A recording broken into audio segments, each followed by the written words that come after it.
Bientôt, le Centre international de référence Chantal Biya pour la recherche sur la prévention et la prise en charge du VIH-Sida, en abrégé CIRCB, célèbre ses 20 années d'existence. L'information filtre de la 16e session ordinaire du conseil d'administration de l'institution, tenue ce jeudi 25 juin 2026 à Yaoundé.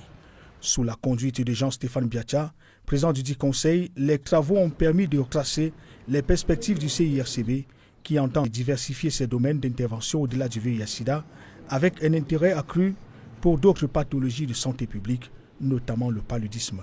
Le CIRCB, créé en 2006, a fêté ses 20 ans très prochainement. Ça sera avant la fin de l'année. Ça sera une occasion pour nous de faire le bilan des 20 années. Qu'est-ce qui a été fait? Quelles sont nos forces? Quelles sont nos faiblesses? Et ça sera aussi l'occasion pour nous de projeter pour l'avenir. Qu'est-ce qu'on va faire du CIRCB de demain?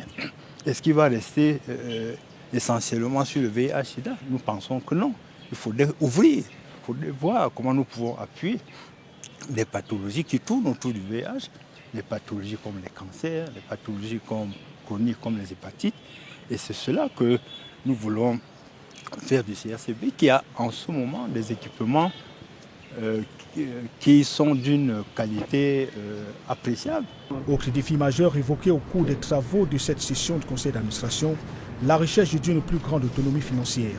Le CIRCB entend mobiliser davantage des partenaires et de mécènes afin d'accompagner son développement et soutenir ses ambitions scientifiques. Ce qu'on peut dire, c'est que la santé financière du CIRCB, évaluée au 31 décembre 2025, est bonne, mais elle reste un peu préoccupante. Préoccupante parce que le soutien des administrations qui contribuent au budget n'est pas toujours établi.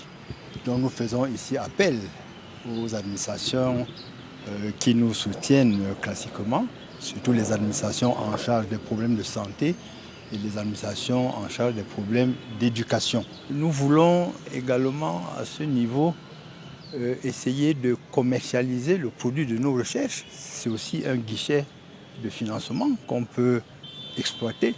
Vous savez, le CIRCB fait des publications et les résultats de ces publications sont hautement appréciés, non seulement par la communauté nationale, mais également par la communauté internationale.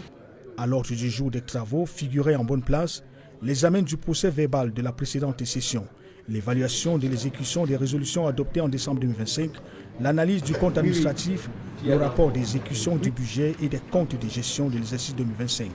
Au terme des échanges, les administrateurs ont salué les performances enregistrées par l'institution et validé les différents documents financiers présentés. Une appréciation qui traduit leur satisfaction quant à la qualité de la gestion du centre. Fort des résultats obtenus et des orientations adoptées au cours de cette 16e session ordinaire, le Centre international de référence Chantal Biya aborde l'avenir avec optimisme, déterminé à consolider sa place parmi les institutions de recherche biomédicales de référence en Afrique.